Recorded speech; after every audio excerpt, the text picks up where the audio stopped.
creative niche through kind of photography as well. Like it's a common denominator that brought us together, and then we also have our other things that we do, right? Because with me, I already made music, I made visuals. I was very creative when it comes to capturing moments, photography, making a concept out of something, out of a memory that happens, and then translating that into art was something that I've always loved to do. And it's kind of the same thing when you start meeting other people in the toy photography world. Usually they're good at multiple things. They have other crafts and other hobbies that they partake in that lead back to the toy photography and make it even better. So cool, toy photography, the soundtrack, that's kind of what I bring to the table. And I mean, any artist, any producer who understands knows what I'm talking about, because you're making a soundtrack for something that is in physical form. You're giving something a sonic identity. It's kind of like branding a company.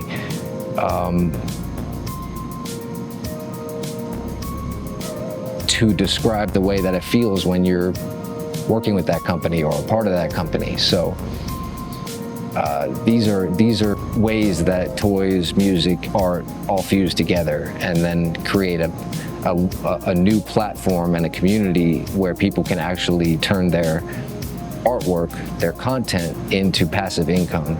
Now, I can speak on the audio side because I am not a YPP member yet, meaning that I have not crossed the threshold to monetize on YouTube for the YouTube Partner Program and the AdSense and the ad revenue.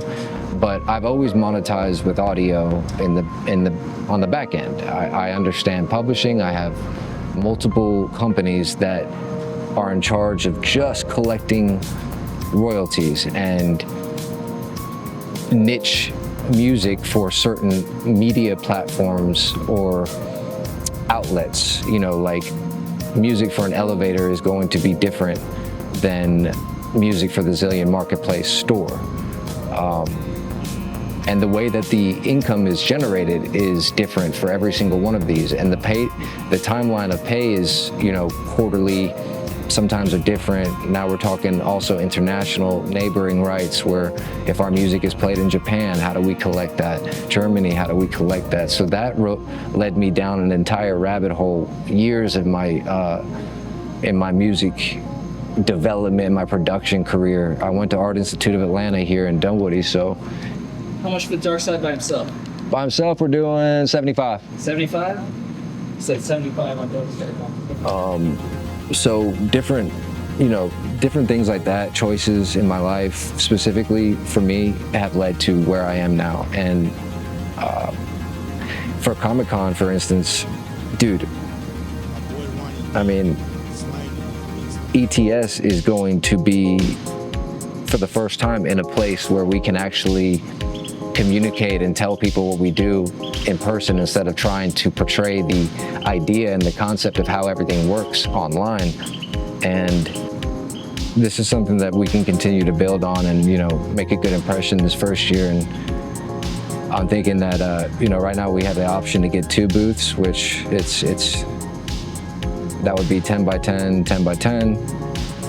And everybody has their own thing that they do too. So like, this is not any more important than anybody else's or anything else. It's just timing. It's just one of those things where, like, if you can make it, if you can help be there, because, you know, opportunities and things like this in life come when the momentum and the manifestation is being done. Does that make sense?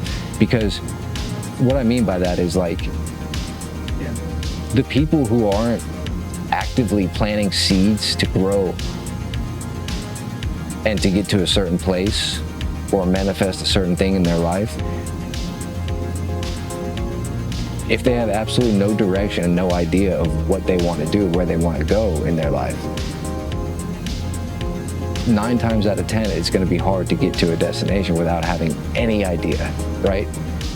But when you deciding can be a major form of inspiration. That's when things can change. Deciding in itself, the act of deciding and going through the mind and literally deciding on something can give you enough inspiration to light the entire fire you need. So You made 675.